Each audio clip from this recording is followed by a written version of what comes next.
Up from Slavery by Booker T. Washington. Chapter 8, Teaching School in a Stable and a Hen House. I confess that what I saw during my month of travel and investigation left me with a very heavy heart. The work to be done in order to lift these people up seemed almost beyond accomplishing. I was only one person, and it seemed to me that the little effort which I could put forth could go such a short distance toward bringing about results. I wondered if I could accomplish anything, and if it were worthwhile for me to try. Of one thing I felt more strongly convinced than ever, after spending this month and seeing the actual life of the colored people, and that was that, in order to lift them up, something must be done more than merely to imitate New England education as it then existed. I saw more clearly than ever the wisdom of the system which General Armstrong had inaugurated at Hampton. To take the children of such people as I had been among for a month, and each day give them a few hours of mere book education, I felt would be almost a waste of time. After consultation with the citizens of Tuskegee, I set July 4th, 1881, as the day for the opening of the school in the little shanty and church which had been secured for its accommodation. The white people, as well as the colored, were greatly interested in the starting of the new school, and the opening day was looked forward to with much earnest discussion. There were not a few white people in the vicinity of Tuskegee who looked with some disfavor upon the project. They questioned its value to the colored people, and had a fear that it might result in bringing about trouble between the races. Some had the feeling that in proportion as the Negro received education, in the same proportion would his value decrease as an economic factor in the state. These people feared the result of education would be that the Negroes would leave the farms and that it would be difficult to secure them for domestic service. The white people who questioned the wisdom of starting this new school had in their minds pictures of what was called an educated Negro, with a high hat, imitation gold eyeglasses, a showy walking stick, kid gloves, fancy boots, and what not. In a word, a man who was determined to live by his wits. It was difficult for these people to see how education would produce any other kind of a colored man.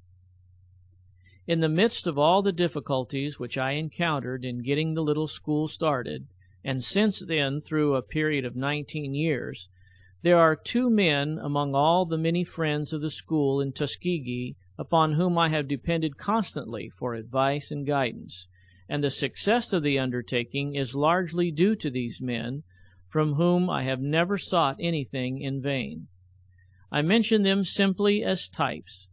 One is a white man and an ex-slaveholder, Mr. George W. Campbell. The other is a black man and an ex-slave, Mr. Lewis Adams. These were the men who wrote to General Armstrong for a teacher. Mr. Campbell is a merchant and banker, and had had little experience in dealing with matters pertaining to education. Mr. Adams was a mechanic, and had learned the trades of shoemaking, harness-making, and tinsmithing during the days of slavery. He had never been to a school a day in his life, but in some way he had learned to read and write while a slave. From the first, these two men saw clearly what my plan of education was, sympathized with me, and supported me in every effort. In the days which were darkest financially for the school, Mr. Campbell was never appealed to when he was not willing to extend all the aid in his power. I do not know two men, one an ex-slaveholder, one an ex-slave, whose advice and judgment I would feel more like following in everything which concerns the life and development of the school at Tuskegee than those of these two men. I have always felt that Mr. Adams, in a large degree, derived his unusual power of mind from the training given his hands in the process of mastering well 3 trades during the days of slavery. If one goes today into any Southern town and asks for the leading and most reliable colored man in the community, I believe that in 5 cases out of 10, he will be directed to a Negro who learned a trade during the days of slavery. On the morning that the school opened, 30 students reported for admission. I was the only teacher. The students were about equally divided between the sexes. Most of them lived in Macon County, the county in which Tuskegee is situated, and of which it is the county seat. A great many more students wanted to enter the school, but it had been decided to receive only those who were above 15 years of age and who had previously received some education. The greater part of the 30 were public school teachers, and some of them were nearly 40 years of age. With the teachers came some of their former pupils, and when they were examined, it was amusing to note that in several cases the pupil entered a higher class than did his former teacher. It was also interesting to note how many big books some of them had studied, and how many high-sounding subjects some of them claimed to have mastered. The bigger the book and the longer the name of the subject, the prouder they felt of their accomplishment. Some had studied Latin and 1 or 2 Greek. This, they thought, entitled them to special distinction. In fact, one of the saddest things I saw during the month of travel which I have described was a young man who had attended some high school, sitting down in a one-room cabin with grease on his clothing, filth all around him, and weeds in the yard and garden, engaged in studying a French grammar. The students who came first seemed to be fond of memorizing long and complicated rules in grammar and mathematics, but had little thought or knowledge of applying these rules to their everyday affairs of their life. One subject which they liked to talk about and tell me that they had mastered in arithmetic was banking and discount, but I soon found out that neither they nor almost anyone in the neighborhood in which they had lived had ever had a bank account. In registering the names of the students, I found that almost every one of them had 1 or more middle initials. When I asked what the J stood for in the name of John J. Jones, it was explained to me that this was a part of his entitles.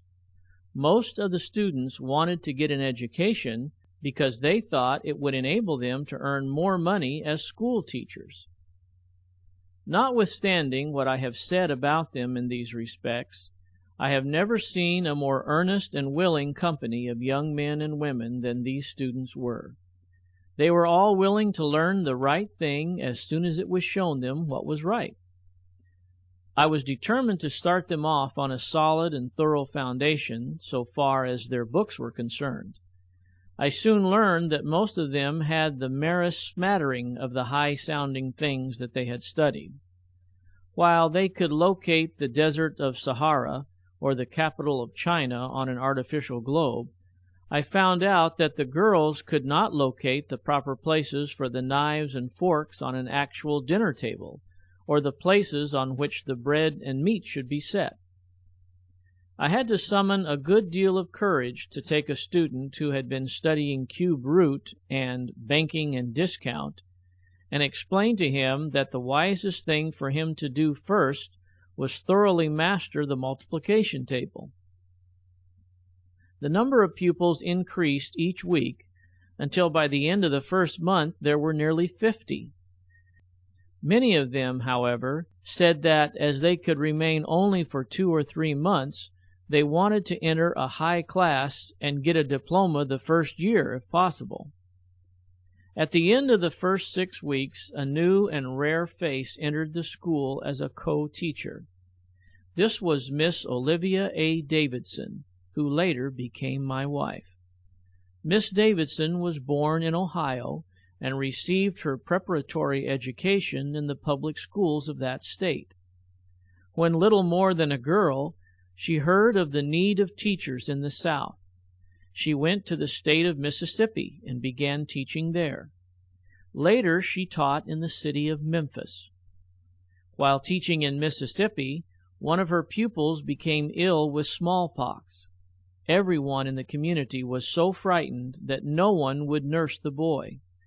Miss Davidson closed her school and remained by the bedside of the boy night and day until he recovered.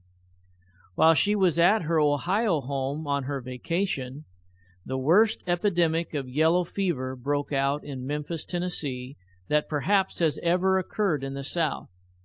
When she heard of this, she at once telegraphed the mayor of Memphis, offering her services as a yellow fever nurse, although she had never had the disease. Miss Davidson's experience in the South showed her that the people needed something more than mere book learning. She heard of the Hampton system of education and decided that this was what she wanted in order to prepare herself for better work in the South.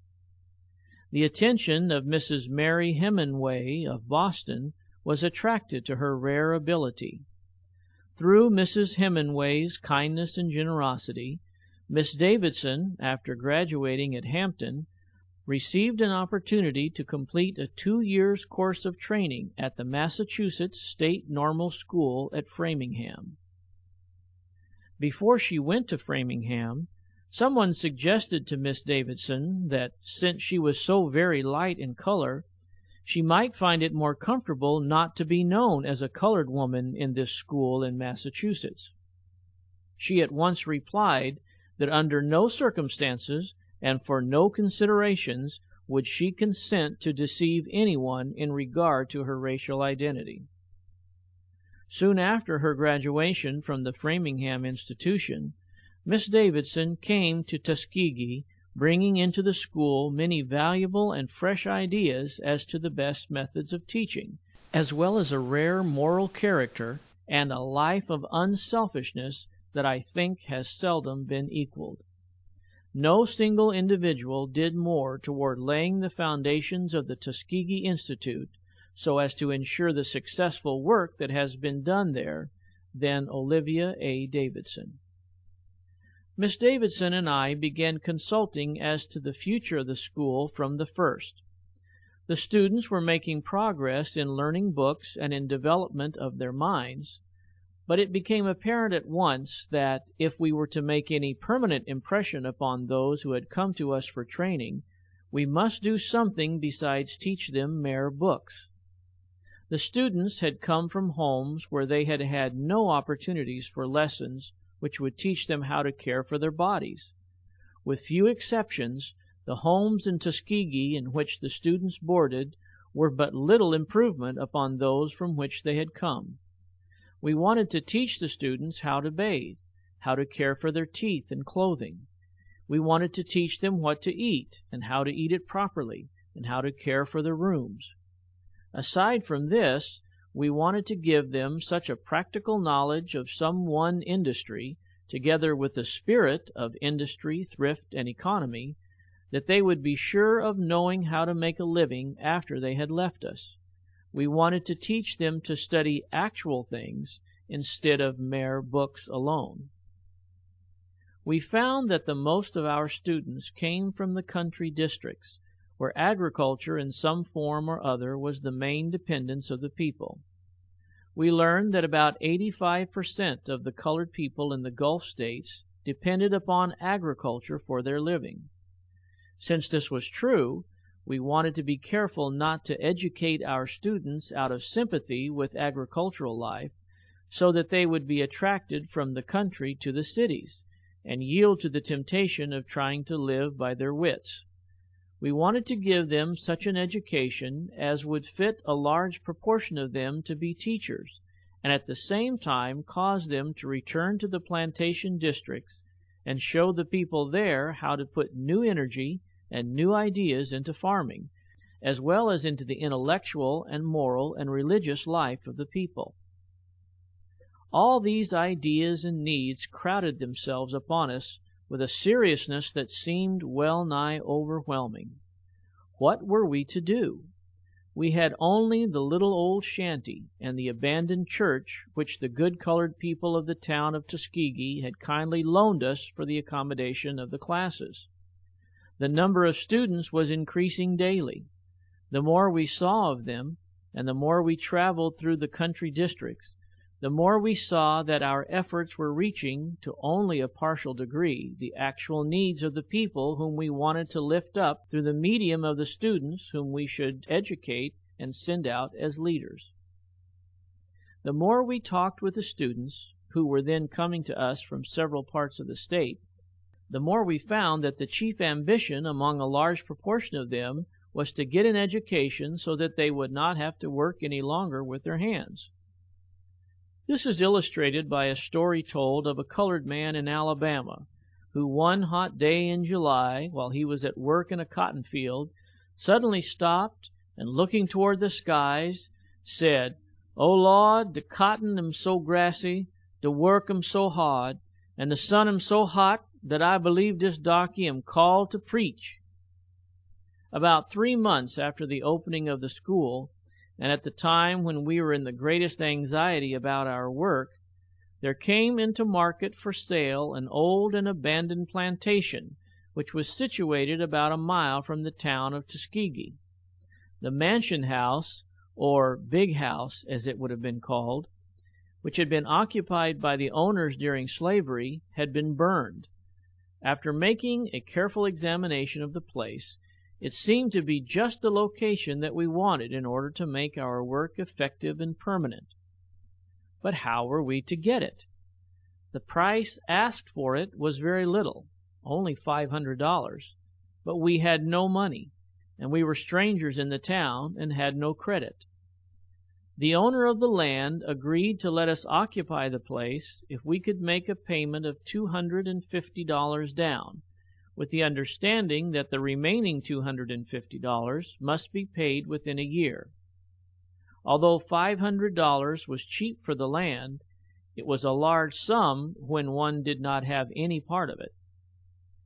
In the midst of the difficulty, I summoned a great deal of courage and wrote to my friend General J.F.B. Marshall, the treasurer of the Hampton Institute, putting the situation before him and beseeching him to lend me the $250 on my own personal responsibility. Within a few days, a reply came to the effect that he had no authority to lend me the money belonging to the Hampton Institute, but that he would gladly lend me the amount needed from his own personal funds. I confess that the securing of this money in this way was a great surprise to me, as well as a source of gratification. Up to that time I never had in my possession so much money as $100 at a time, and the loan which I had asked General Marshall for seemed a tremendously large sum to me. The fact of my being responsible for the repaying of such a large amount of money weighed very heavily upon me. I lost no time in getting ready to move the school on to the new farm. At the time we occupied the place, there was standing upon it a cabin, formerly used as a dining room, an old kitchen, a stable, and an old hen house. Within a few weeks we had all of these structures in use. The stable was repaired and used as a recitation room, and very presently the hen house was utilized for the same purpose. I recall that one morning when I told an old colored man who lived near and who sometimes helped me that our school had grown so large that it would be necessary for us to use the hen house for school purposes, and that I wanted him to help me give it a thorough cleaning out the next day, he replied in the most earnest manner, "What you mean, boss? You surely ain't going to clean out the hen house in the daytime." Nearly all the work of getting the new location ready for school purposes was done by the students after school was over in the afternoon. As soon as we got the cabins in condition to be used, I determined to clear up some land so that we could plant a crop. When I explained my plan to the young men, I noticed that they did not seem to take to it very kindly. It was hard for them to see the connection between clearing land and an education. Besides, many of them had been school teachers, and they questioned whether or not clearing land would be in keeping with their dignity. In order to relieve them from any embarrassment, each afternoon after school I took my axe and led the way to the woods. When they saw that I was not afraid or ashamed to work, they began to assist with more enthusiasm. We kept at the work each afternoon until we had cleared about 20 acres and had planted a crop. In the meantime, Miss Davidson was devising plans to repay the loan. Her first effort was made by holding festivals or suppers. She made a personal canvass among the white and colored families in the town of Tuskegee and got them to agree to give something, like a cake, a chicken, bread, or pies, that could be sold at the festival. Of course, the colored people were glad to give anything that they could spare, but I want to add that Miss Davidson did not apply to a single white family, so far as I now remember, that failed to donate something, and in many ways the white families showed their interest in the school. Several of these festivals were held, and quite a little sum of money was raised. A canvass was also made among the people of both races for direct gifts of money, and most of those applied to gave small sums. It was often pathetic to note the gifts of the older colored people, most of whom had spent their best days in slavery. Sometimes they would give 5 cents, sometimes 25 cents. Sometimes the contribution was a quilt or a quantity of sugar cane. I recall one old colored woman, who was about 70 years of age, who came to see me when we were raising money to pay for the farm. She hobbled into the room where I was, leaning on a cane. She was clad in rags, but they were clean. She said, "Mr. Washington, God knows I spent the best days of my life in slavery. God knows I's ignorant and poor. But," she added, "I knows what you and Miss Davidson is trying to do. I knows you is trying to make better men and better women for the colored race. I ain't got no money, but I want you to take these 6 eggs, what I's been saving up, and I want you to put these 6 eggs into education of these boys and gals." Since the work at Tuskegee started, it has been my privilege to receive many gifts for the benefit of the institution, but never any, I think, that touched me so deeply as this one. End of Chapter 8.